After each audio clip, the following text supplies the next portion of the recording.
கிறிஸ்துவுக்குள் பிரியமுள்ள சகோதர சகோதரிகளை, நம்முடைய பிதாவாகிய தேவனாலும் கர்த்தராகிய இயேசு கிறிஸ்துவினாலும் கிருபையும் சமாதானம் உண்டாவதாக என்கிற அன்பின் வாழ்த்துக்களையும் வணக்கத்தையும் உங்கள் அனைவருக்கும் தெரிவித்துக் கொண்டு இன்றைக்கும் கூட நாம் பார்க்க போகிற பாடத்தின் தலைப்பானது ஏன் உபத்திரவங்கள் அவசியம்.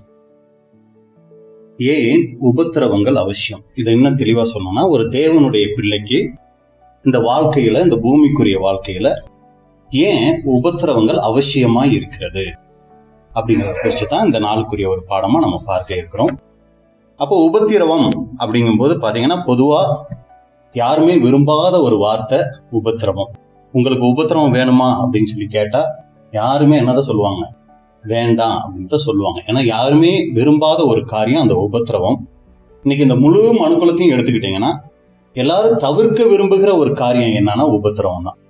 அவங்க எல்லாருமே என்னத்தான் யோசிக்கிறாங்க அப்படின்னு சொல்லி பாத்தீங்கன்னா, நம்ம வாழ்க்கையில உபத்திரவம் மட்டும் நமக்கு வரக்கூடாது அப்படின்னு சொல்லி யோசிக்கிறாங்க. அதுக்காக தான் இன்னைக்கு முழு மனுக்குலமும் எடுக்கிற பிரயாசங்கள் நீங்க பாத்துட்டீங்கன்னா, எந்த உபத்திரவத்தையும் நம்ம என்ன பண்ணிடணும், மேற்கொண்டணுங்கிறதுக்காக தான் இன்னைக்கு முழு மனுக்குலமும் ஒரு பிரயாசப்பட்டு இருக்கிறாங்க.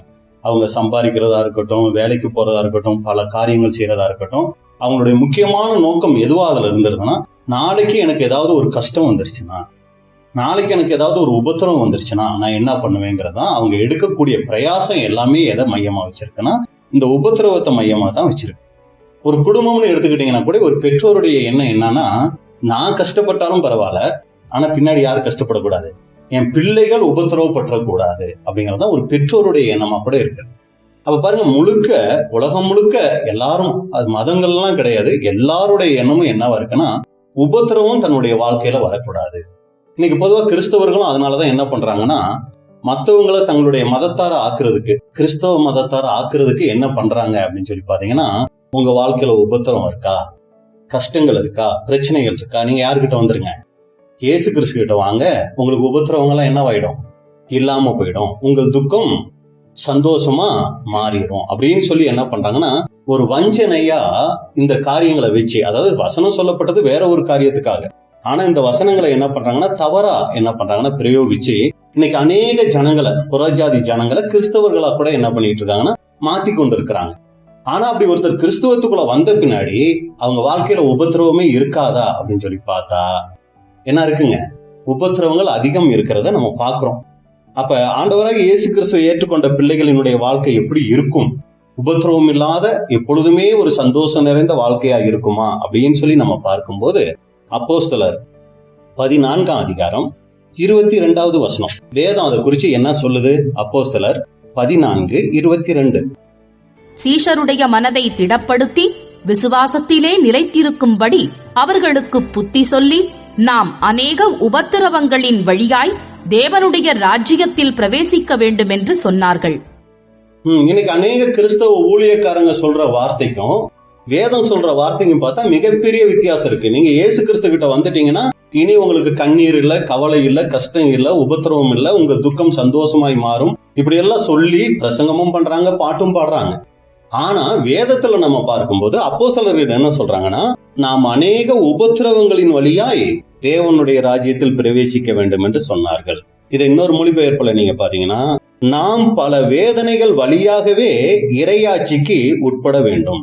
பல வேதனைகள் வழியா தான் இந்த பரலோக ராஜ்யத்துக்குரிய வாழ்க்கைக்கு நம்ம போய் ஆகணும் அப்படின்னு சொல்லுது. இன்னொரு மொழிபெயர்ப்பு பாத்தீங்கன்னா, தேவனுடைய ராஜ்யத்துக்குள் போவதற்கு நாம் பல உபத்திரவங்களை சந்தித்தே தீர வேண்டும், வேற வாய்ப்பே கிடையாது, நீங்க இந்த பாதையில உபத்திரவங்களை நீங்க சந்திச்சு தான் ஆகணும் அப்படின்னு ரொம்ப திட்டமும் தெளிவுமா அங்க வசனங்கள் சொல்றதை நம்ம பார்க்கிறோம். இந்த ஒரு வசன பகுதியை இவ்வளவு விளக்கம் கொடுக்குது. நமக்கு எல்லாருக்கும் தெரிந்த வசன பகுதிகள் நிறைய இருக்குது. அவரோடு பாடுகளை சகித்தோமானால் அன்றியும் தேவ பக்தியாய் நடக்க மனதாய் இருக்கிற யாவரும் துன்பப்படுவார்கள். அடுத்து நீங்க பாத்தீங்கன்னா பிலிப்பியர் அந்த வசனம் கூட வாசிங்க. பிலிப்பியர் 1ஆம் அதிகாரம் 29வது வசனம். பிலிப்பியர் 1ஆம் அதிகாரம் 29வது வசனம். ஏனெனில் கிறிஸ்துவினிடத்தில் விசுவாசிக்கிறதற்கு மாத்திரமல்ல, அவர் நிமித்தமாக பாடுபடுகிறதற்கும் உங்களுக்கு அருளப்பட்டிருக்கிறது. பாத்தீங்களா, கிறிஸ்துவினிடத்தில் விசுவாசிக்கிறதற்கு மாத்திரம் அல்ல, ஏதோ இயேசு கிறிஸ்துவ விசுவாசிச்சா போதும் பரலோகம் போயிடலாம், அப்படி கிடையாது. அவர் நிமித்தமாக பாடுபடுகிறதுக்கும் உங்களுக்கு அருளப்பட்டு இருக்கிறது. இந்த அருளப்பட்டு இருக்கிறது அப்படிங்கிறது நமக்கு ஒரு மாதிரி புரியாத பாஷை போல இருக்கும். இது இன்னொரு மொழிபெயர்ப்புல நீங்க பாத்தீங்கன்னா, அவருக்காக பாடுகளை அனுபவிப்பதற்கும் உங்களுக்கு பாக்கியம் கிடைத்திருக்கிறது. அப்போ ஒருத்தர் கிறிஸ்துவுக்குள்ள வந்து கிறிஸ்துவின் நிமித்தம் அவங்க பாடுகள் பட்டாங்கன்னா அது வேதம் என்னன்னு சொல்லுதுன்னா, நீங்க பாக்கியவான்கள், நீங்க பாக்கியவதிகள்னு சொல்லுதுங்க. அப்ப உபத்திரவம் படுகிறவங்க பாக்கியவான்கள். உபத்திரவத்தின் வழியா தான் போய் ஆகணும், உபத்திரவத்தை சந்திச்சு தான் ஆகணும் அப்படின்னு பாக்குறோம். அப்ப அப்போஸ்தலர்கள் இது போன்ற உபத்திரவங்களை சந்திச்சாங்களா? சொல்லியிருக்காங்க, அழகா சொல்லிட்டாங்க. நீங்க பாடுபடணும், நீங்க கஷ்டப்படணும், அநேக உபத்திரவங்களின் வழியா பிரவேசிக்கணும்னு சொல்லிட்டாங்க. ஆனா அவங்களுக்குன்னு வரும்போது அவங்கனால அதை என்ன பண்ண முடிஞ்சுச்சு? தாங்க முடிஞ்சிச்சா? இல்ல எதிர்த்துட்டாங்களா? இல்ல என்ன முறுமுறுத்துட்டாங்களா? இல்ல சத்தியத்தை விட்டே வெளியே போயிட்டாங்களா? இல்ல கிறிஸ்துவ மறுதளிச்சுட்டாங்களான்னு பார்த்தா பெந்தேகோஸ்தே நாள் வரைக்கும் அவங்களுடைய வாழ்க்கை கொஞ்சம் முன்ன பின்னதான் இருந்துச்சு. ஆனா அதுக்கப்புறம் பரிசுத்த ஆவியை பெற்ற பின்னாடி அவங்களுடைய வாழ்க்கையில அது போல உபத்திரவங்கள் வரும்போது அவங்க அதை எப்படி எடுத்துக்கிட்டாங்க? அப்போஸ்தலர் 5ஆம் அதிகாரம் 41வது வசனம். அப்போஸ்தலர் 5ஆம் அதிகாரம் 41வது வசனம். அவருடைய நாமத்துக்காக தாங்கள் அவமானம் அடைவதற்கு பாத்திரராக எண்ணப்பட்டபடியினால் சந்தோஷமாய் ஆலோசனை சங்கத்தை விட்டு புறப்பட்டு போய், இப்ப ஆண்டவராக இயேசு கிறிஸ்துவின் நாமத்தினால இவங்களுக்கு இப்ப என்ன வருதுன்னா, ஒரு சில அவமானங்கள் தங்களுடைய வாழ்க்கையில அவங்க பட வேண்டியது வருது. அப்படி அவமானம் படுறதுக்கு நாங்க பாத்திரரா அவங்க நினைச்சிட்டதுனால ரொம்ப சந்தோஷப்பட்டாங்க அப்படின்னு பாக்குறோம். அப்ப பாருங்க, அவங்க பாடுகளை குறிச்சு வெறும் பிரசங்கம் மட்டும் பண்ணல. ஆனா அந்த பாடுகள் அவங்களுக்குள்ள வரும்போது அதை ரொம்ப சந்தோஷமா என்ன பண்ணாங்கன்னா அவங்க ஏற்றுக்கொண்டாங்க. இன்னொரு மொழிபெயர்ப்புல நீங்க பாத்தீங்கன்னா, அவருடைய பெயருக்காக தாங்கள் அவமானப்பட தகுதியுள்ளவர்களாக கருதப்பட்டதை நினைத்து சந்தோஷமாக நியாய சங்கத்தை விட்டு போனார்கள். அப்ப இங்க பார்க்கும்போது அவமானப்பட தகுதியுள்ளவர்களாய் கருதப்பட்டதை நினைத்து, ஐயோ எனக்கு கிறிஸ்துவின் நிமித்தம் இப்படி ஒரு அவமானம் வந்துருச்சா அப்படின்னு உடனே அழுது புலம்பிக்கிட்டு இருக்கல, ஓன்னு அழுதுகிட்டு இருக்கல. இல்ல ஐயோ எனக்கு இந்த கிறிஸ்தவ வாழ்க்கையை வேண்டான்னு விட்டுட்டு போயிடல, எனக்கு இது கிடைச்ச ஒரு பாக்கியம், இது எனக்கு கிடைச்சிருக்கிற ஒரு மிகப்பெரிய ஒரு தகுதி அப்படின்னு சொல்லி என்ன பண்ணாங்கன்னா அவங்க அங்க நினைச்சாங்க அப்படின்னு பார்த்தோம். அப்ப அன்புக்குரிய சகோதர சகோதரிகளே, அப்ப இன்னைக்கு தேவனுடைய பிள்ளையினுடைய வாழ்க்கையில உபத்திரவங்கள் அவசியமா அப்படின்னு சொல்லி நம்ம பார்க்கும்போது வேதம் சொல்லுது, நாம் அநேக உபத்திரவங்களின் வழியா தான் இந்த ஒரு ஆவிக்குரிய ஓட்டத்தை ஓடி ஆகணும். அப்ப தேவனை நம்பி வந்த பிள்ளைகளுக்கு இப்ப நம்மளுடைய ஒரு கேள்வியா நம்ம என்ன கேட்கலாம் அப்படின்னா, ஏன் ஒரு தேவனுடைய பிள்ளைக்கு உபத்திரவம் அவசியம்? தேவனை நம்பி வந்த பிள்ளைகளுக்கு ஒரு குறைவுகள் அற்ற ஒரு வாழ்க்கை, ஒரு நோய் இருந்தாலும் அந்த நோய் இல்லாம போன ஒரு வாழ்க்கை, ஒரு பாடுகள் அற்ற உபத்திரவங்கள் அற்ற ஒரு நல்ல ஒரு மனரம்யமான ஒரு வாழ்க்கை அவங்க வாழ்க்கையில இருக்கலாமே. அப்ப இயேசு கிறிஸ்துவை ஏற்றுக்கிட்ட பின்னாடியும் உலக ஜனங்களுக்கும் நமக்கு எந்த ஒரு வித்தியாசமுமே இல்லை அப்படின்னா அப்ப கிறிஸ்துவை ஏற்றுக்கிட்டதுல என்ன பிரயோஜனம்? இப்ப பாத்தீங்கன்னா அவங்களும் ஹாஸ்பிட்டலுக்கு போறாங்க, நம்ம அவங்கள விட அதிகமா ஹாஸ்பிட்டலுக்கு போறோம். அவங்களும் மாத்திரை வாங்கி சாப்பிடுறாங்க, நம்மளும் நோய்க்கு மாத்திரை வாங்கி சாப்பிட்டுட்டு இருக்கோம். அவங்களுக்கும் அநேக பொருளாதார பிரச்சனைகள் இருக்கு, நமக்கு அதை விட அநேக பொருளாதார பிரச்சனைகள் இருக்கு. அவங்க வீட்டுல குடும்ப பிரச்சனைகள் இருக்குன்னா நம்ம வீட்லயும் குடும்ப பிரச்சனைகள் இருக்கு. அவங்களுக்கும் கஷ்டங்கள் இருக்குன்னா நமக்கும் கஷ்டங்கள் இருக்கு. அப்ப உலக ஜனங்களுக்கு இருக்கிறதே நமக்கும் இருக்குதே. அப்ப இயேசு கிறிஸ்துவை ஏற்றுக்கொண்டதுனால என்ன பிரயோஜனம்? அப்ப எல்லாமே நமக்கு உபத்திரவங்கள் தான் இந்த கிறிஸ்துவுக்குள்ள வந்தாலும் இருக்குது அப்படின்னு சொல்லி நம்ம நினைச்சோம்னா அப்ப தேவனை ஏற்றுக்கொண்டதுக்கு என்ன ஒரு பலன், என்ன ஒரு பிரயோஜனம்? அதுக்கு நம்ம இயேசு கிறிஸ்துவை ஏற்றுக்கொள்ளாம தேவனை ஏற்றுக்கொள்ளாமலே நம்ம இருந்திருக்கலாமே. அப்ப அங்கேயும் ஒரு வாழ்க்கை வாழ்ந்தோம். அதனாலதான் இன்னைக்கு கிறிஸ்தவம் என்ன சொல்லுது, இங்க வந்தா உங்களுக்கு என்ன கிடையாது, பிரச்சனைகளே இல்லைன்னு சொல்லுது. ஆனா வேதம் சொல்லுது இங்க வந்தாலும் உங்களுக்கு என்ன இருக்கு, பிரச்சனைகள் இருக்குன்னு தான் சொல்லுது. அப்புறம் எதுக்காக நம்ம இயேசு கிறிஸ்துவை ஏற்றுக்கொள்ளணும்? அப்ப பாடுகளே இங்கேயும் வந்தாலும் இருக்கு அப்படிங்கும் போது நம்ம எதுக்காக இந்த ஒரு ஆவிக்குரிய வாழ்க்கைக்கு வரணும் அப்படின்னு சொல்லி பார்க்கும்போது அன்புக்குரிய சகோதர சகோதரிகளே, அப்போ ஒரு தேவனுடைய பிள்ளை, தேவனை பின்பற்றுகிற, தேவனுக்கு உண்மையும் உத்தமமா வாழணும்னு ஆசைப்படுகிற ஒரு தேவனுடைய பிள்ளைக்கு உபத்திரவங்கள் இன்னைக்கு அவசியமா அப்படின்னு சொல்லி நம்ம பார்த்தோம்னா வேதம் சொல்லுது ஆமா, உபத்திரவங்கள் அவசியம்தான். அப்ப என்ன கேள்வி, நம்மளுடைய பாடத்தின் தலைப்பே என்னன்னா, ஏன் இந்த உபத்திரவம் நமக்கு அவசியம்? அப்ப நல்லா புரிஞ்சுக்கொள்ளணும், நம்முடைய உண்மை தன்மை எப்ப வெளிப்படும்னா நமக்கு உபத்திரவம் வரும்போது தான் வெளிப்படும். நம்ம இப்ப கிறிஸ்துவை ஏத்துக்கிட்டோம், நம்ம ஜெபிக்கிறோம், நம்ம ஜெபிக்கிறதெல்லாம் கிடைச்சிக்கிட்டு இருக்குன்னு வைங்களேன், நம்ம யாராவது தேவனை முறுமுறுப்போமா? நம்ம ஏதாவது விசுவாசத்தை விட்டு வலிக்கு போயிடுவோமா அப்படின்னா எதுவுமே இருக்காது. நம்ம எப்படித்தான் இருப்போம், ரொம்ப சந்தோஷமா இருந்துகிட்டே இருப்போம். அப்ப கேட்கறதெல்லாம் கிடைக்குதுங்கும் போது நம்ம மட்டும் இல்லைங்க, யாரு வேணாலும் என்ன பண்ணிடுவாங்க, தேவனை அன்பு கூறுறவங்களா இருந்துருவாங்க.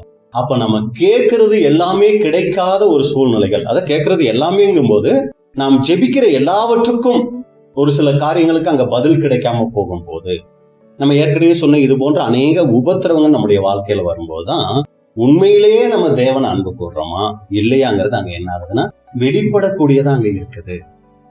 அப்ப அன்புக்குரிய சகோதர சகோதரிகளே, அப்ப நம்ம கேட்கிற கேள்வி என்னன்னா, ஏன் ஒரு தேவனுடைய பிள்ளைக்கு உபத்திரவம் அவசியம் அப்படின்னு சொல்லி பார்க்கும்போது, முதல் காரியம், ஏன் ஒரு தேவனுடைய பிள்ளைக்கு உபத்திரவம் அவசியம் அப்படின்னா, உபத்திரவத்தின் மூலமா தான் நாம யாருங்கிறத நாம தெரிஞ்சுக்க முடியும்.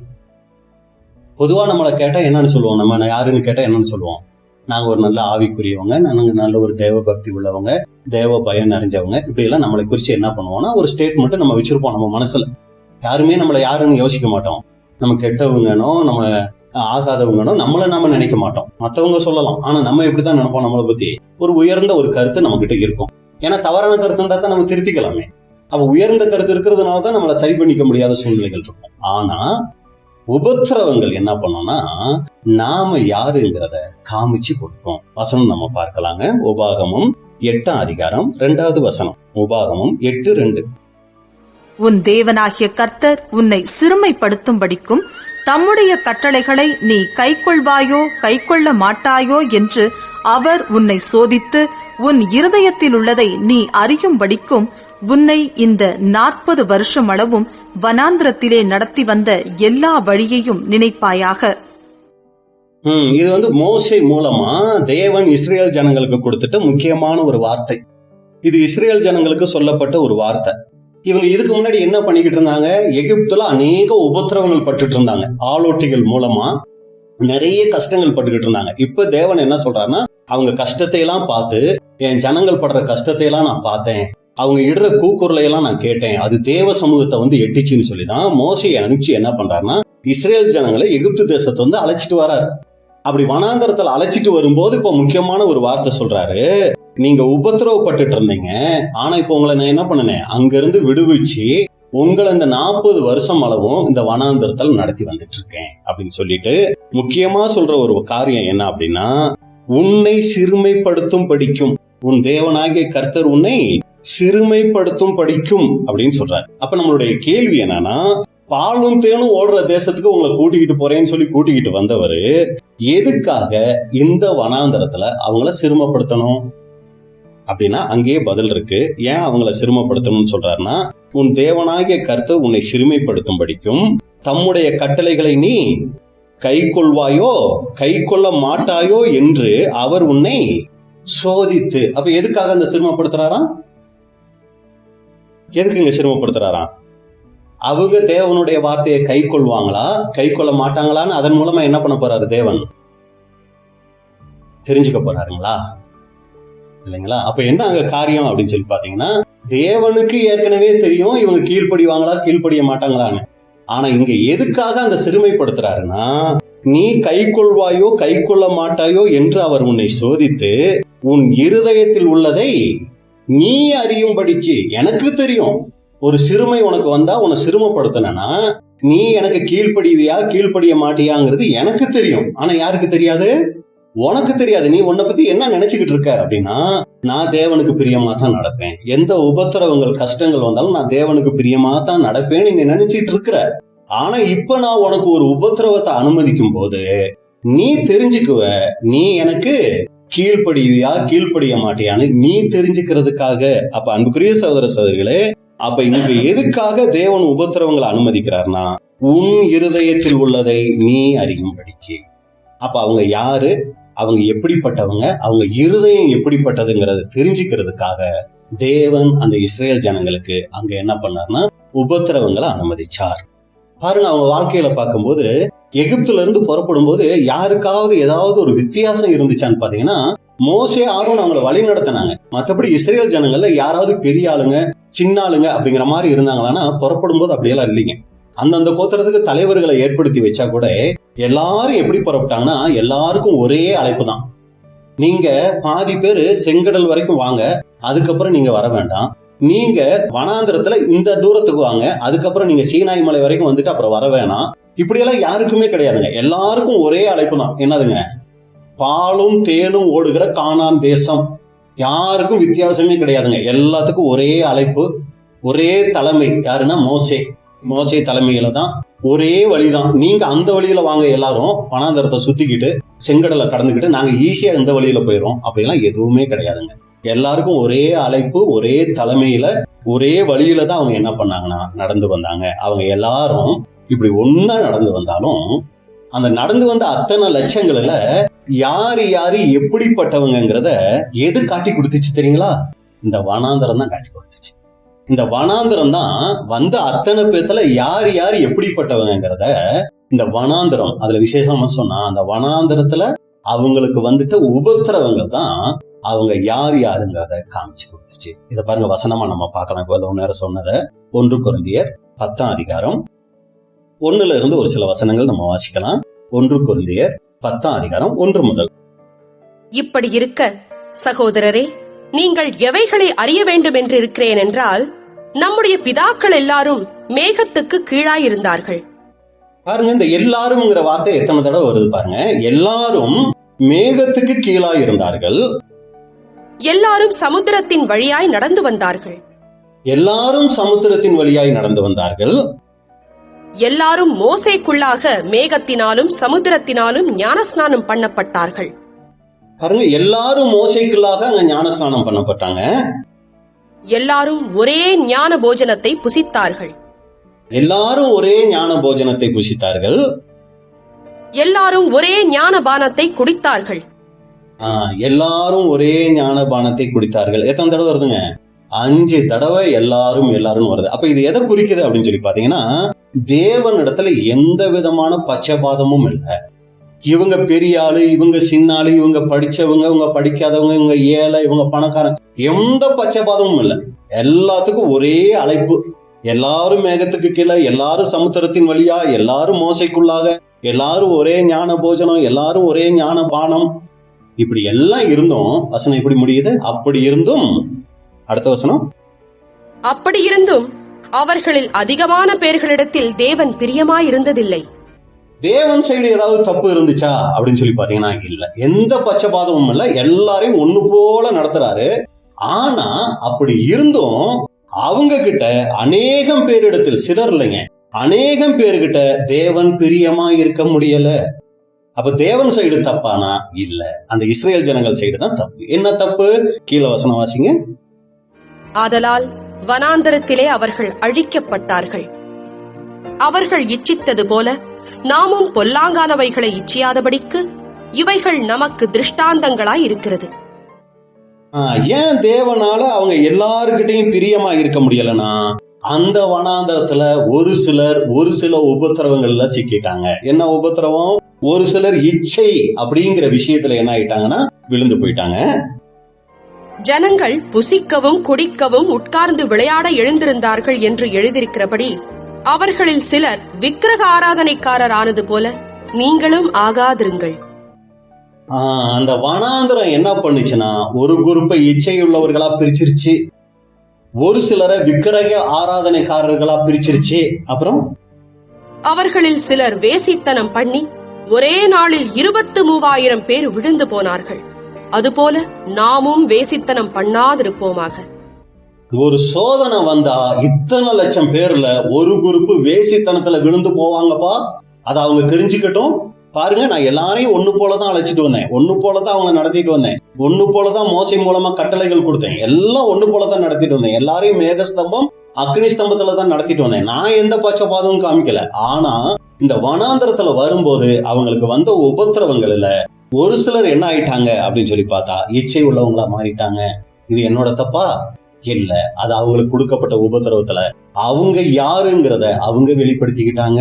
ஒரு சிலர் விக்கிரக ஆராதனைக்குள்ள போயிட்டாங்க, ஒரு சிலர் வேசித்தனத்துக்குள்ள போயிட்டாங்க. அப்புறம் கீழே அவர்களில் சிலர் கிறிஸ்துவை பரீட்சை பார்த்து பாம்புகளால் அழிக்கப்பட்டார்கள்.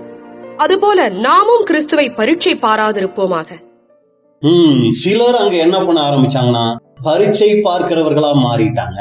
அப்புறம் அவர்களில் சிலர் முறுமுறுத்து சங்காரக்காரனாலே அழிக்கப்பட்டார்கள். அதுபோல நீங்களும் முறுமுறுக்காதிருங்கள். அங்க வரும்போது, எகிப்துல புறப்படும் போது எல்லாருமே நல்லவங்க தான், எல்லாரும் ஒரே போலதான் புறப்பட்டாங்க. ஆனா வர்ற வழியில தான் யார் யாரும் முறுமுறுக்க கூடியவர்கள்ங்கிறத அங்க வெளிப்படுத்தி காமிச்சிட்டாங்க. தேவனுக்கு தெரியும் இதுல எத்தனை பேர் போவாங்க, இதுல யார் யார் என்ன குணத்தை வெளிப்படுத்துவாங்கன்னு தேவனுக்கு நல்லாவே தெரியும். ஆனா அங்க சோதனை வைக்கும் போதுதான் இஸ்ரேல் ஜனங்களே தெரிஞ்சுக்கிட்டாங்க, ஓ நம்ம இவ்வளவு மோசமானவங்களா, நம்ம இந்த மாதிரி வேசித்தனத்துக்கான ஒரு சோதனை வந்தா நம்ம விழுந்து போயிடுவோமா, நமக்கு ஒரு இச்சையான சூழ்நிலைகள் வந்தா நம்ம இச்சிக்கிறவங்களா மாறிடுவோமா, ஒரு விக்கிரக ஆராதனை செய்யக்கூடிய ஒரு வாய்ப்பு கிடைச்சா நம்ம விக்கிரக ஆராதனை செஞ்சிருவோமா, ஒரு பரீட்சை பார்க்கக்கூடிய சூழ்நிலை வந்தா நம்ம பரீட்சை பார்த்துருவோமா, முறுமுறுக்கக்கூடிய சூழ்நிலை வந்தா நம்ம முறுமுறுத்துருவோமாங்கிறத அவங்க தெரிஞ்சுக்கிறதுக்கு தான் அன்புக்குரிய சகோதர சகோதரிகளே அங்க உபத்திரவங்கள் வைக்கப்பட்டுச்சு. அப்ப அவங்க யாரு, அவங்க எப்படிப்பட்டவங்க, அவங்க இருதயம் எப்படிப்பட்டதுங்கிறத தெரிஞ்சுக்கிறதுக்கு இந்த உபத்திரவம் அன்னைக்கு இஸ்ரேல் ஜனங்களுக்கு மிக மிக அவசியமா இருந்துச்சு. அப்ப இதுல நமக்கு என்ன பாடம், நாமளும் கூட எல்லாரும் ஒரே அழைப்புக்குள்ள வந்திருக்கோம். பரம அழைப்புக்கு பங்குள்ளவர்களாகிய பரிசுத்த சகோதரரே, நம்ம எல்லாருக்கும் தேவன் ஒரே அழைப்பு தான் கொடுத்து அழைச்சிருக்கிறாரு. நம்ம எல்லாரும் கிறிஸ்துவினால தான் நடத்தப்பட்டு இருக்கிறோம். நம்ம எல்லாருக்கும் ஒரே விதமா தான் சத்தியம் போதிக்கப்படுது. நம்ம எல்லாரும் ஒரே கூடுகையை தான் ஆசரிக்கிறோம். நம்ம எல்லாரும் ஒன்னாதான் ஆராதிக்கிறோம். ஆனா எல்லாம் ஒன்றாக இருந்தாலும் தனிப்பட்ட முறையில நமக்கு வருகிற உபத்திரவங்கள் தான் நாம யாருங்கிறத நம்ம தெரிஞ்சுக்கிறதுக்கு அது அங்க உதவி செய்யுது. அப்ப அன்புக்குரிய சகோதர சகோதரிகளே, நம்முடைய பார்வையில நம்ம எல்லாரும் நல்லவங்க தான். ஆனா ஒரு சோதனை அனுமதிக்கப்படும் போது நாம் எப்படிப்பட்டவர்கள் அப்படிங்கிறத அந்த சோதனை, இன்னொரு வகையில சொல்லணும்னா அந்த உபத்திரவம் வெளிப்படுத்தி காட்டக்கூடியதாக இருக்குது. அப்ப முதல் காரியம், ஏன் உபத்திரவம் அவசியம் அப்படின்னா நாம யாருங்கிறத நாம தெரிஞ்சுக்கிறதுக்கு உபத்திரவம் நமக்கு அவசியமா இருக்குது. சாதாரணமா பார்த்தா நம்ம எல்லாருமே திறமைசாலிகள் தான், நல்லவங்க தான், ரொம்ப நல்ல குணங்கள் வெளிப்படுத்தக்கூடியவங்க தான். ஆனா சோதனை வரும்போது நம்ம வெளிப்படுத்துவோம் பாருங்க, அப்பதான் நம்மளே தெரிஞ்சுக்குவோம் நம்ம இவ்வளவு மோசமானவங்களா, இப்படி பேசிட்டனே, இப்படி யோசிச்சுட்டனே, இப்படி செஞ்சுட்டனே அப்படின்னு நம்ம யோசிப்போம் பாத்தீங்களா. அதுக்கு அங்க உபத்திரவங்கள் நமக்கு அவசியமா இருக்குது. ரெண்டாவது காரியம், எதுக்கு நமக்கு உபத்திரவம் அவசியம்னா, முதல் காரியம் நாம யாருன்னு தெரிஞ்சுக்கிறதுக்கு, ரெண்டாவது தேவன் யாருன்னு தெரிஞ்சுக்கிறதுக்கு நமக்கு உபத்திரவம் அவசியமா இருக்குது. உபாகமம் 8ஆம் அதிகாரம் 3வது வசனம். உபாகமம் 8:3. அவர் உன்னை சிறுமைப்படுத்தி உன்னை பசியினால் வருத்தி, மனுஷன் அப்பத்தினால் மாத்திரமல்ல கர்த்தருடைய வாயிலிருந்து புறப்படுகிற ஒவ்வொரு வார்த்தையினாலும் பிழைப்பான் என்பதை உனக்கு உணர்த்தும்படிக்கு நீயும் உன் பிதாக்களும் அறியாதிருந்த மன்னாவினால் உன்னை போஷித்தார். இங்க நம்ம பாக்குற முக்கியமான 2 காரியம், சிறுமைப்படுத்தி பசியினால் வருத்தி. முதல் வசனத்துல நம்ம பார்த்தோம், உன்னை சிறுமைப்படுத்துறார். எதுக்கு? உன் இருதயத்தில் உள்ளத நீ அறியும்படிக்கு.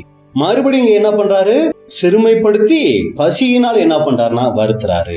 இஸ்ரேல் ஜனங்களை எகிப்துல இருந்து பாலந்தேனும் ஓடுகிற கானான் தேசத்துக்கு கூட்டிட்டு போறதுக்கு ஒரு சாதகமான சூழ்நிலையை தேவன் அனுமதிச்சிருக்கலாமே.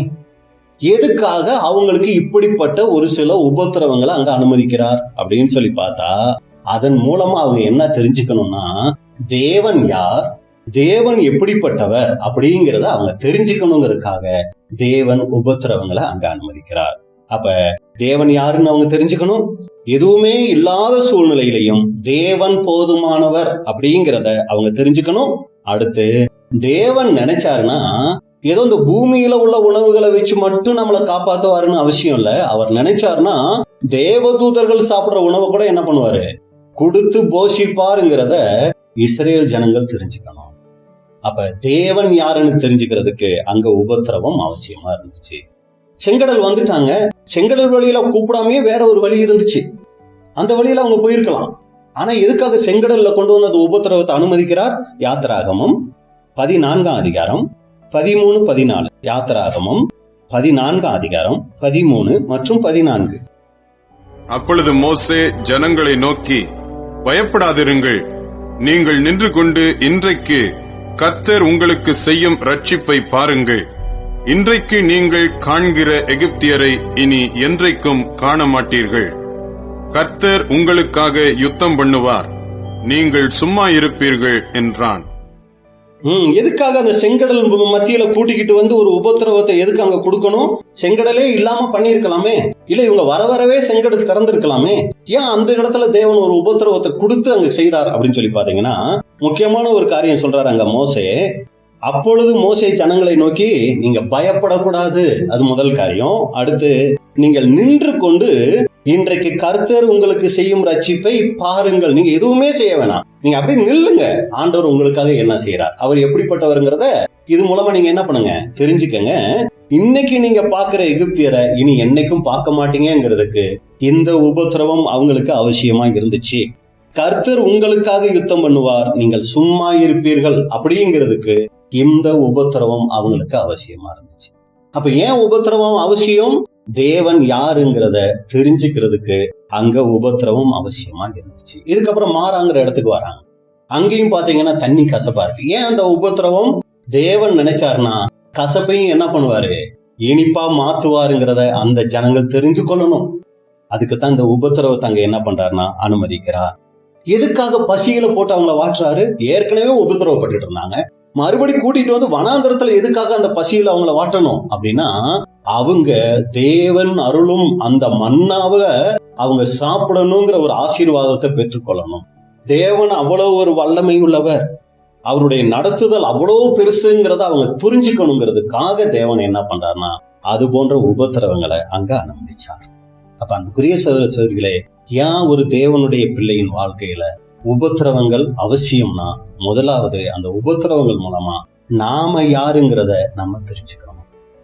ரெண்டாவது, தேவன் யாருங்கிறத அதன் மூலமா நம்ம தெரிஞ்சுக்கிறோம். மூணாவது, ரொம்ப முக்கியமான ஒரு காரியம், உண்மையான தேவனுடைய பிள்ளைகள் யாருங்கிறத அதன் மூலமா நம்ம தெரிஞ்சுக்கிறோம். எப்படி இது புரிஞ்சுக்கிறது? உண்மையான தேவனுடைய பிள்ளைகள் யாருங்கிறத உபத்திரவத்தின் மூலமா நம்ம தெரிஞ்சுக்கிறோம் அப்படின்னு சொல்லி பாத்தீங்கன்னா, அதுக்குதான் ஒரு ஓமை சொல்றாரு, விதைப்பவன் பற்றிய ஓமை. மத்தேயு 13 அதிகாரத்துல பாத்தீங்கன்னா 4 விதமான நிலங்கள், அது எதை குறிக்குதுன்னா 4 விதமான வகுப்பார். இன்னைக்கு சபைகள்ல இருப்பாங்க 4 விதமான வகுப்பார். அப்ப இந்த 4 விதமான வகுப்பார் எப்படி வேறு பிரிக்கப்படுறாங்க, எதன் மூலமா அவங்க வேறு பிரிக்கப்படுறாங்கிறத அருமையா அந்த ஓமையில சொல்றாரு. அநேக நேரங்களை பார்த்திருக்கோம். இன்னைக்கு இந்த பாடத்துக்கு இசைஞ்ச வகையில அந்த ஒரு ஓமையை நம்ம பார்ப்போம். மத்தேயு 13 அதிகாரம் 18 இருந்து வாசிங்க. ஆகையால் விதைக்கிறவனை பற்றிய ஓமையை கேளுங்கள். ஒருவன் ராஜ்யத்தின் வசனத்தை கேட்டும் உணராதிருக்கும் போது பொல்லாங்கன் வந்து அவன் இருதயத்தில் விதைக்கப்பட்டதை பறித்துக் கொள்ளுகிறான். அவனே வழியருகே விதைக்கப்பட்டவன்.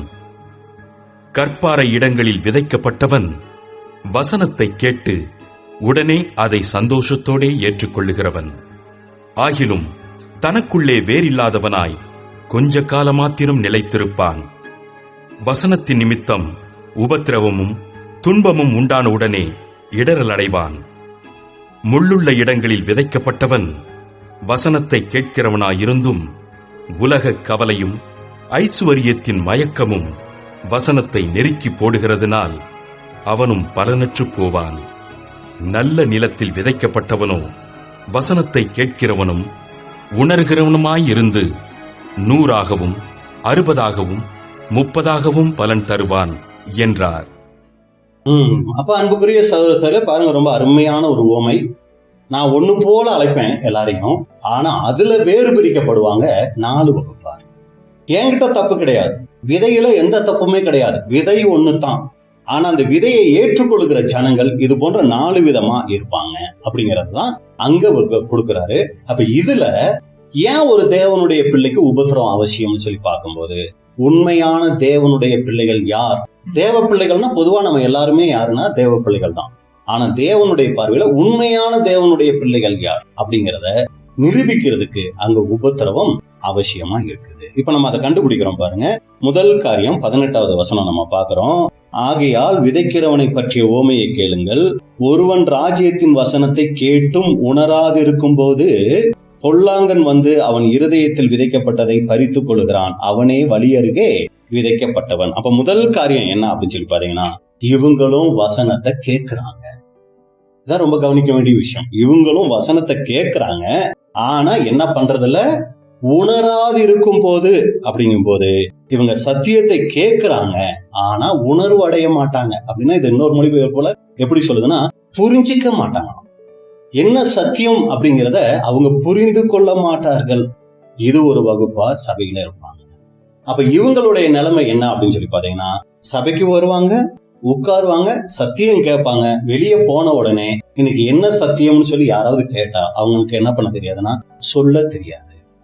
அதை குறித்து எந்த விதமான உணர்வும் அவங்களுக்கு இருக்காது. இது முதல் வகுப்பார். சரிங்களா? இவங்களை பத்தி பாருங்க, பவுல் சொல்றாரு 2 தீமோத்தேயு 3 அதிகாரம் 7வது வசனம். 2 தீமோத்தேயு 3 அதிகாரம் 7வது வசனம். எப்போதும் கற்றாலும் ஒருபோதும் சத்தியத்தை அறிந்து உணராதவர்களாயிருக்கிற பெண் பிள்ளைகளுடைய வீடுகளில் இப்படிப்பட்டவர்கள் நுழைந்து அவர்களை வசப்படுத்திக் கொள்ளுகிறார்கள். இப்போது பாத்தீங்கன்னா ஸ்திரீகளுக்கு, பெண்களுக்கு மட்டும் சொல்லப்பட்டது போல இருக்கும். ஆனா இது ஆண்களுக்கும் சேர்த்துதான். சகோதரர் சொல்லும்போது கடைசி நாட்களில சபைகளில இப்படிப்பட்டவர்கள் அநேகர் இருப்பாங்க அப்படிங்கிறார். எப்படி இருப்பாங்களா? எப்போதும் கற்றாலும் ஒருபோதும் சத்தியத்தை அறிந்து உணராதவர்கள். அப்ப நம்மளே சிந்திச்சு பார்த்துக்கணும். இன்னைக்கு பாத்தீங்கன்னா சத்தியம் பிரசங்கிக்கிறதுக்கு பாத்தீங்கன்னா நிறைய காரியங்கள் இருக்குங்க. இன்னைக்கு பாத்தீங்கன்னா சத்தியம் கேட்கறதுக்கு நிறைய வாய்ப்புகள். ஏதோ சபைக்கு வந்து முன்னெல்லாம் பாத்தீங்கன்னா சபைக்கு வந்து நேரடியா சத்தியத்தை கேட்டா மட்டும்தான் வாய்ப்பே. வேற எந்த ஒரு வகையிலும் தேவனுடைய வார்த்தையை கேட்கறதுக்கு வாய்ப்பே இல்லாம இருந்துச்சு. ஆனா இன்னைக்கு பாத்தீங்கன்னா சபைக்கு வந்து சத்தியம் கேட்கணுங்கிற அவசியமே இல்லாத அளவுக்கு இன்னைக்கு என்ன வாய்ப்பு போச்சு, சத்தியம் நிறைய பெருகி போச்சுங்க. காலையில நீங்க எந்திரிச்சதுல இருந்து சாயங்காலம் வரைக்கும் நீங்க கேட்டுக்கிட்டே இருக்கலாம். அவ்வளோ சத்தியங்கள் இன்னைக்கு யூடியூப் மூலமாவும் வந்துருச்சு, இன்னும் ஆடியோக்கள் மூலமாவும் வந்துருச்சு, நிறைய வந்துட்டே இருக்குதுங்க. ஆனா கேள்வி என்னன்னா, எவ்வளவு கற்றுட்டாலும் எவ்வளவு கேட்டுட்டாலும் ஒருபோதும் சத்தியத்தை அறிந்து உணராதவர்களா நாம இருந்துடுறோமா? பாருங்க, இப்படி ஒரு குரூப் இருப்பாங்க சபைகளில். இப்ப 2வது வகுப்பார் நீங்க பாத்தீங்கன்னா அவங்கள பத்தி சொல்லும் போது, கற்பாறை இடங்களில் விதைக்கப்பட்டவன் வசனத்தை கேட்டு உடனே அதை சந்தோஷத்தோடு ஏற்றுக்கொள்கிறான். இது 2வது வகுப்பு.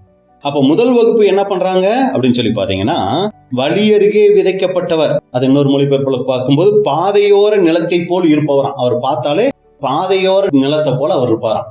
இவங்களுக்கு வந்து வருவாங்க போவாங்களே ஒழிய சத்தியம் இவங்களுக்குள்ள எந்த விதமான கிரியையுமே செஞ்சிருக்காது. இது முதல் வகுப்பார். இப்ப 2வது வகுப்பாரை நீங்க பார்க்கும்போது, கற்பாறை இடங்களில் விதைக்கப்பட்டவர், பாறை நிலத்தை போன்றவர். இந்த பாறை நிலத்தை போன்றவர் எப்படி இருப்பார் அப்படின்னு சொல்லி பார்த்தா இவரை தான் ரொம்ப நம்ம கவனிக்கணும். ஏன்னா இவர் தான் நம்ம பாடத்துக்கு ரொம்ப மேட்ச் ஆகிறவர். இவர் என்ன பண்றாரு, வசனத்தை கேட்கிறார். ஏதாவது தப்பு இருக்குங்களா? இல்ல. சந்தோஷப்படுறாராம் வசனத்தை கேட்கும் போது. ஏதாவது தப்பு இருக்கா? சத்தியத்தை கேட்கும்போது ஒரு சந்தோஷம் வருதுன்னா அது ரொம்ப பாராட்டக்கூடிய விஷயம். சந்தோஷம் கூட அவர் பட்டிருக்கிறாரு. அடுத்து சத்தியத்தை ஏற்றுக்கொள்ளவில்லைன்னு இருக்குங்களா? சத்தியத்தை ஏற்றுக்கொண்டார். பாருங்க, 3 ஒரு தேவனுடைய பிள்ளைக்கு இருக்கக்கூடிய அருமையான குணலட்சணங்கள். வசனத்தை கேட்டாரு, அந்த வசனத்தை கேட்டு ரொம்ப சந்தோஷம் கூட ஆனாரு. அடுத்து அந்த வசனத்தை அப்படியே என்ன பண்ணிட்டாரு, தன்னுடைய வாழ்க்கைக்கு ஏற்றுக்கிட்டாரு, கீழ்ப்படிய ஆரம்பிச்சிட்டாரு. இது ஒரு தேவ பிள்ளைக்கு இருக்க வேண்டிய அருமையான குணலட்சணம். அதை இந்த பாறை நிலத்தை போன்றவர் செஞ்சாரு. ஆனா அடுத்த வசனம் எப்படி ஆரம்பிக்குதுன்னா, ஆகிலும்.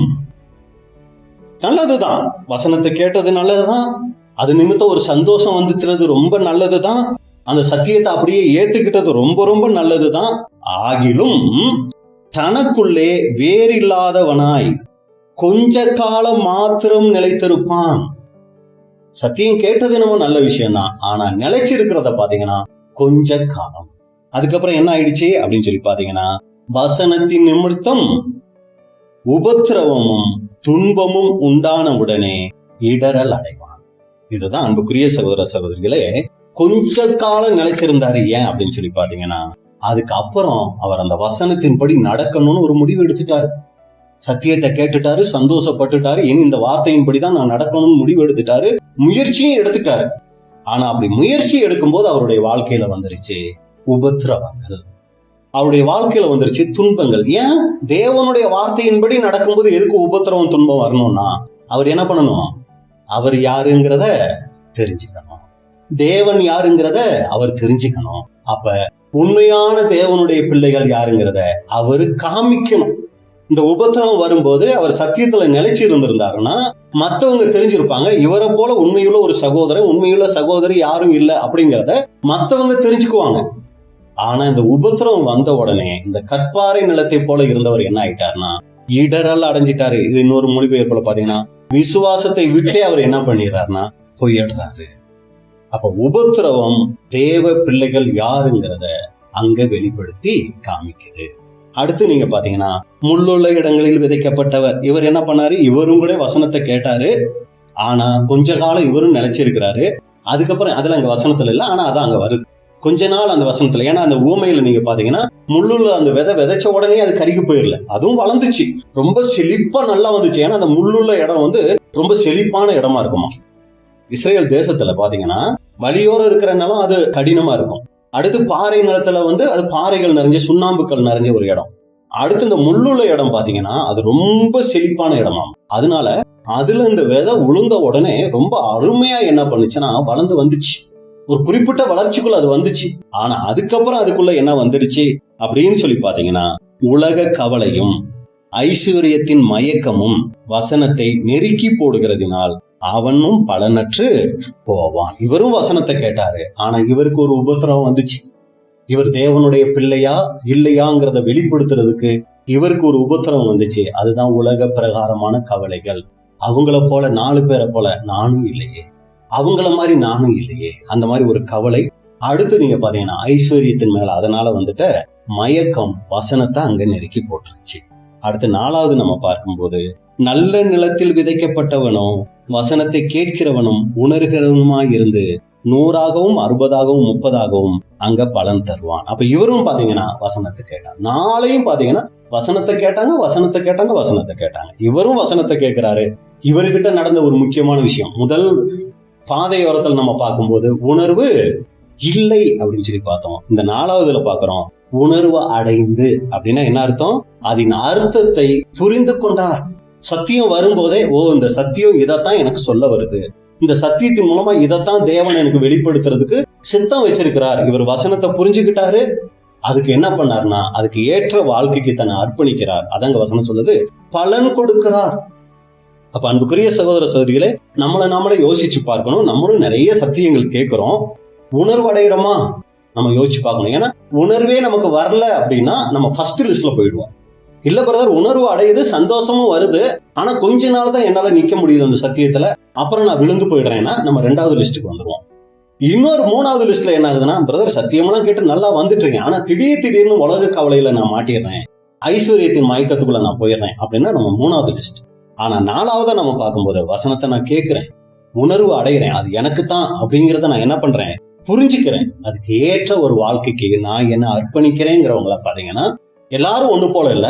அதுல 100, 60, 30ன்னு சொல்லி அங்க பிரிவினைகள் இருக்கு. ஆனா 3 பேருமே எந்த வாய்ப்புக்குள்ள போறாங்கன்னா அந்த ஒரு ராஜ்யத்துக்குள் பிரவேசிக்கக்கூடிய அந்த ஒரு வாய்ப்புக்குள்ள போறாங்க. அப்ப 4 பேரும் ஒண்ணு போல வசனத்தை கேட்டாங்க. ஆனா இதுல தேவனுடைய பிள்ளை யார் அப்படிங்கிறத அவங்களுக்கு உபத்திரவங்கள் தான் என்ன பண்ணுச்சுன்னா அங்க காமிச்சு கொடுத்துச்சு, காட்டி கொடுத்துச்சு. நம்ம பாஷையில சொல்லணும்னா அதுதான் அவங்க யாருங்கிறத காட்டி கொடுத்துச்சு அப்படின்னு நம்ம பாக்குறோம். அப்ப அன்புக்குரிய சகோதர சகோதரிகளே பாருங்க, முதல் காரியம், ஏன் ஒரு தேவனுடைய பிள்ளைக்கு உபத்திரம் அவசியம்னா அவங்க யாருங்கிறத அது மூலமா அவங்க தெரிஞ்சுக்கிறாங்க. 2வது தேவன் யாருங்கிறத அது மூலமா அவங்க தெரிஞ்சுக்கிறாங்க. 3வது தேவ பிள்ளைகள், உண்மையான தேவனுடைய பிள்ளைகள் யாருங்கிறத அவங்களுக்கு உபத்திரவம் வரும்போது அவங்க வெளிப்படுத்துகிற குணலட்சணங்கள்ல இருந்து இவங்க கண்டுபிடிச்சுக்கிறாங்க, இவங்க தேவனுடைய பிள்ளை. இன்னொரு உவமை கூட நம்ம பார்க்கலாம். கற்பாறையின் மேல் கட்டப்பட்ட வீடு, மத்தேயு 7ஆம் அதிகாரம் 24 முதல் 27 வரை. மத்தேயு 7ஆம் அதிகாரம் 24 முதல் 27 வரை. ஆகையால் நான் சொல்லிய இந்த வார்த்தைகளை கேட்டு இவைகளின்படி செய்கிறவன் எவனோ. பாத்தீங்களா, இங்கேயும் என்ன வருதுங்க, அதே தான் வருது. நான் சொல்லிய இந்த வார்த்தைகளை கேட்டு இவைகளின்படி செய்கிறவன் எவனோ அவனை கன்மலையின் மேல் தன் வீட்டை கட்டின புத்தியுள்ள மனுஷனுக்கு ஒப்பிடுவேன். பெருமழை சொரிந்து பெருவெள்ளம் வந்து காற்று அடித்து அந்த வீட்டின் மேல் மோதியும் அது விழவில்லை. ஏனென்றால் அது கன்மலையின் மேல் அஸ்திபாரம் போடப்பட்டிருந்தது. நான் சொல்லிய இந்த வார்த்தைகளை கேட்டு இவைகளின்படி செய்யாதிருக்கிறவன் எவனோ அவன் தன் வீட்டை மணலின் மேல் கட்டின புத்தியில்லாத மனுஷனுக்கு ஒப்பிடப்படுவான். பெருமழை சொரிந்து பெருவெள்ளம் வந்து காற்று அடித்து அந்த வீட்டின் மேல் மோதின போது அது விழுந்தது, விழுந்து முழுவதும் அழிந்தது என்றார். அப்ப அன்புக்குரிய சொல்லுங்க பாருங்க, 2 வீடு உங்க கற்பனைக்கு கொண்டு வந்துருங்க. 2 வீடு இருக்குது. 2 வீடுமே ஒண்ணு போலவே இருக்குது. ஒரு சமயம் இந்த வீட்டுல 4 அறைகள் வச்சு கட்டி இருக்கிறாங்கன்னா இவங்களும் 4 அறைகள் வச்சு கட்டி இருக்கிறாங்க. ஒரு சமயம் அவங்க டைல்ஸ் எல்லாம் வச்சு வீடு கட்டி இருக்காங்கன்னா இவங்களும் அதே மாதிரி டைல்ஸ் வச்சு கட்டி இருக்கிறாங்க. இவங்க என்ன கலர்ல பெயிண்ட் அடிச்சிருக்காங்களோ அதே பெயிண்ட் கலர் இவங்களும் அடிச்சிருக்காங்க. எந்த வித்தியாசமும் இல்ல. 2 வீடும் ஒரே மாதிரி இருக்கு.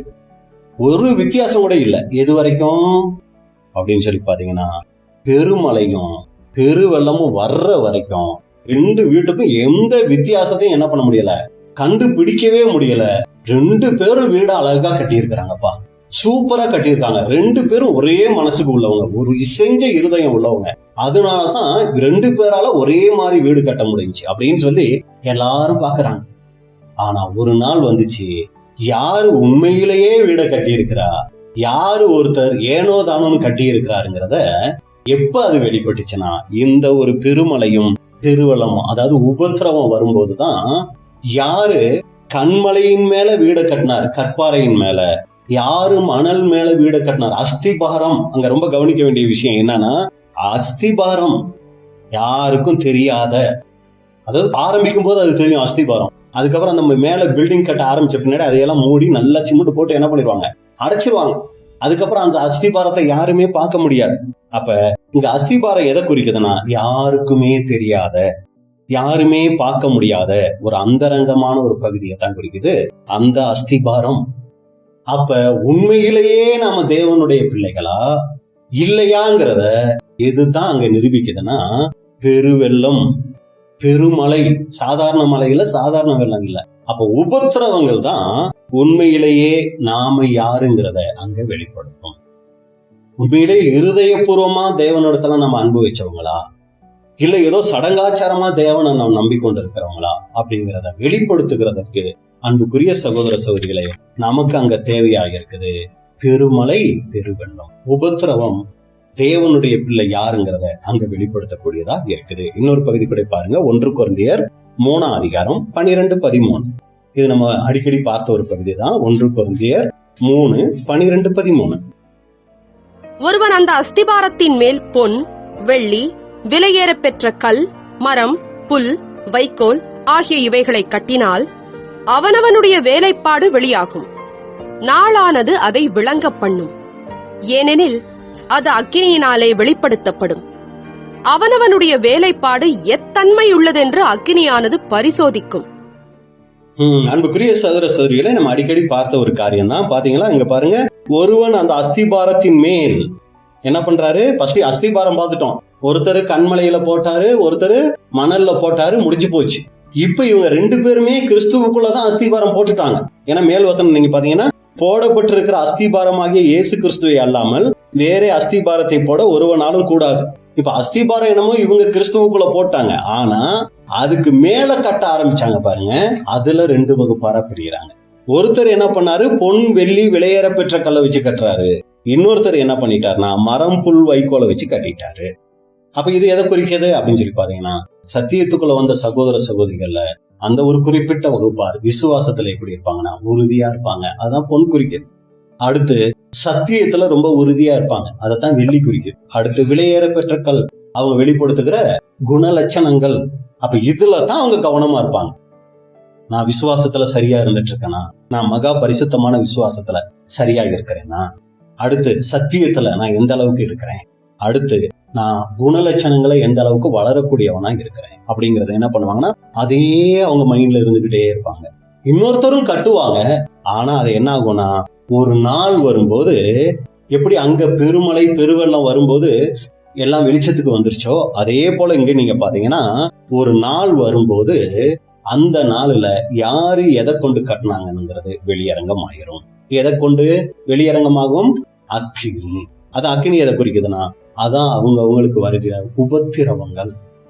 அப்ப ஏன் உபத்திரவம் அவசியம் அப்படிங்கும் போது அவங்க உண்மையிலேயே எதை வச்சு கட்டி இருக்கிறாங்க, எதை கொண்டு அஸ்திபாரம் போட்டிருக்கிறாங்கிறத வெளிப்படுத்துகிறதுக்கு உபத்திரவங்கள் அங்க அவசியமா இருக்குது. கடைசியா ஒரு உதாரணம் நாம பார்க்கலாம். தெசலோனிக்கேயர் 1 தெசலோனிக்கேயர் 1ஆம் அதிகாரம் 6வது வசனம். 1 தெசலோனிக்கேயர் 1:6. நீங்கள் மிகுந்த உபத்திரவத்திலே பரிசுத்த ஆவியின் சந்தோஷத்தோடே திருவசனத்தை ஏற்றுக்கொண்டு எங்களையும் கர்த்தரையும் பின்பற்றுகிறவர்களாகி இவ்விதமாய் மக்கெதோனியாவிலும் அகாயாவிலும் உள்ள விசுவாசிகள் யாவருக்கும் மாதிரிகளானீர்கள்.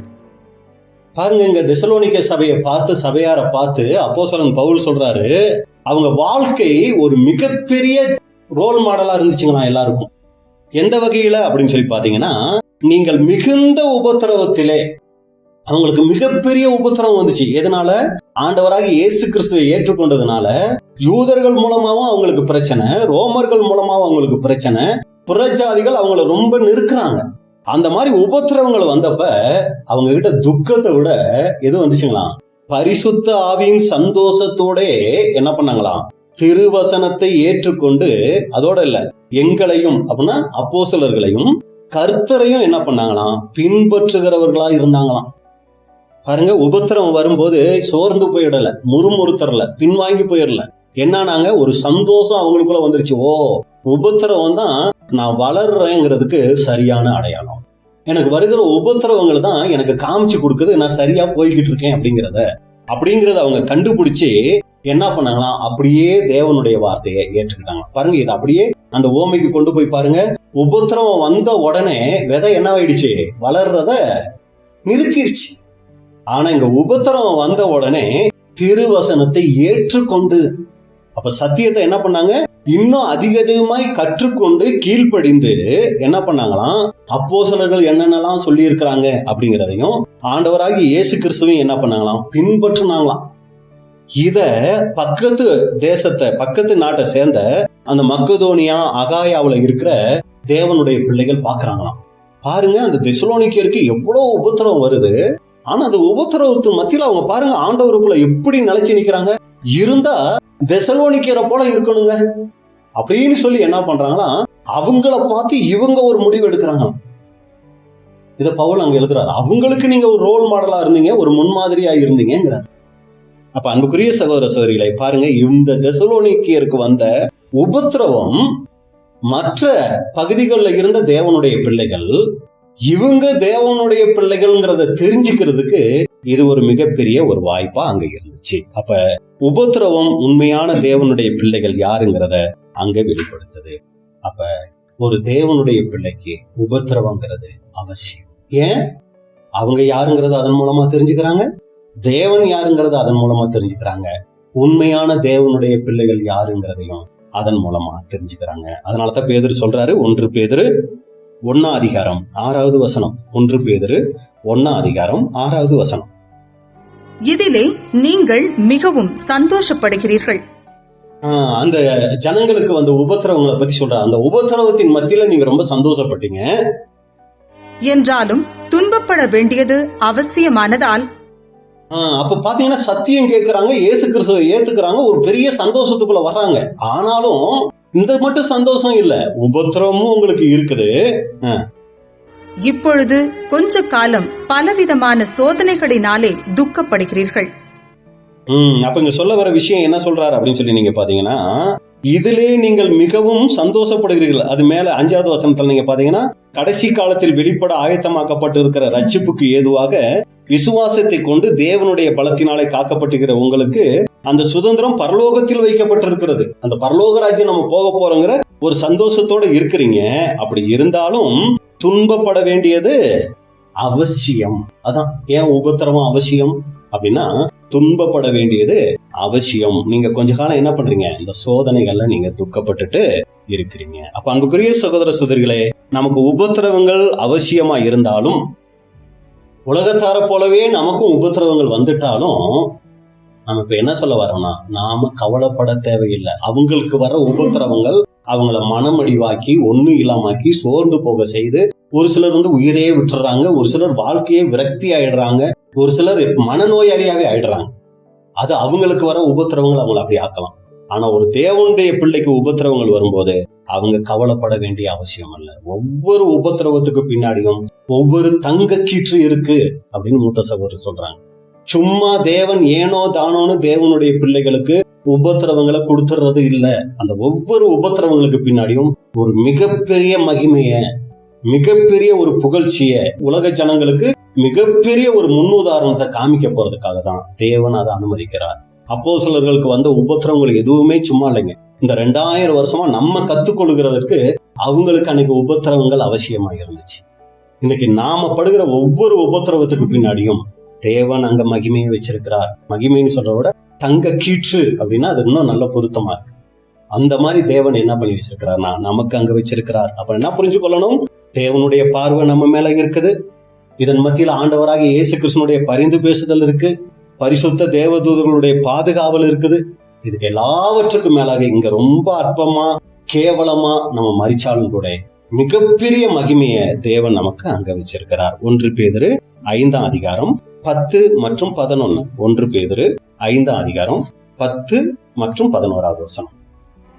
கிறிஸ்து இயேசுவுக்குள் நம்மை தமது நித்திய மகிமைக்கு அழைத்தவராயிருக்கிற சகல கிருபையும் பொருந்திய தேவன் தாமே கொஞ்ச காலம் பாட அனுபவிக்கிற உங்களை சீர்படுத்தி, ஸ்திரப்படுத்தி, பலப்படுத்தி நிலைநிறுத்துவாராக.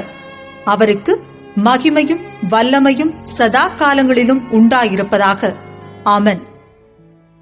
அன்புக்குரிய சகோதர சகோதரிகளே, 1வது அதிகாரத்துல பார்க்கும்போது பேதுரு எப்படி ஆரம்பிக்கிறார்னா, நீங்க துன்பப்பட வேண்டியது அவசியம் அப்படின்னு சொல்லி ஆரம்பிச்சுட்டு கடைசி 5ஆம் அதிகாரத்தை எப்படி முடிக்கிறார்னா, கிறிஸ்து இயேசுவுக்குள் தம்மை நமது நித்திய மகிமைக்கு அழைத்தவராய் இருக்கிற சகல கிருபையும் பொருந்திய தேவன்தாமே கொஞ்ச காலம்தான், இது ரொம்ப நாள் கிடையாது. இந்த பாடு அனுபவிக்கிற உங்களை என்ன பண்றாரு? இதன் மூலமா சீர்படுத்திக்கிட்டு இருக்கிறார். எப்ப சீர்படுத்த முடியும்? நாம யாருங்கிறத நம்ம தெரிஞ்சுக்க போகும்போது, நம்ம கிட்ட இருக்கிற தவறுகளை நம்ம புரிஞ்சுக்கும் போது அங்க சீர்படுத்தப்படுகிறோம். சீர்படுத்தி அப்புறம் என்ன பண்றாரு? சத்தியத்துக்குள்ள உறுதிப்படுத்தி அதுல பலப்படுத்தி நிலைநிறுத்தக்கூடியவரா இருக்கிறாரு. அப்ப இதுக்குத்தான் நமக்கு என்னன்னா உபத்திரவங்கள் அங்க அவசியம். இதான் அன்புக்குரிய சகோதர சகோதரிகளே, இந்த நாளை நாம பார்த்துட்டோம். ஒரு தேவனுடைய பிள்ளைக்கு எதுக்கு உபத்திரவங்கள் அவசியம்னா, முதல் காரியம் நாம் யாருங்கிறத நம்ம அதன் மூலமா தெரிஞ்சுக்கிறோம். தேவன் யாருங்கிறத அதன் மூலமா தெரிஞ்சுக்கிறோம். உண்மையான தேவ பிள்ளைகள் யாருங்கிறத அதன் மூலமாய் தெரிஞ்சுக்கிறோம். தேவன் தாமே இந்த வார்த்தைகளை ஆசீர்வதிப்பாராக. பொறுமையோடு கேட்ட உங்களை தேவன் ஆசீர்வதிப்பாராக. இப்படிப்பட்டதான வாய்ப்பை கொடுத்த பிதாவாகிய தேவனுக்கும் ஆண்டவராகிய இயேசு கிறிஸ்துக்கும் அருமையான சபையாருக்கும் என்னுடைய நன்றியை தெரிவித்துக் கொள்கிறேன். தேவனுடைய நாமம் மகிமைப்படுவதாக. ஆமென்.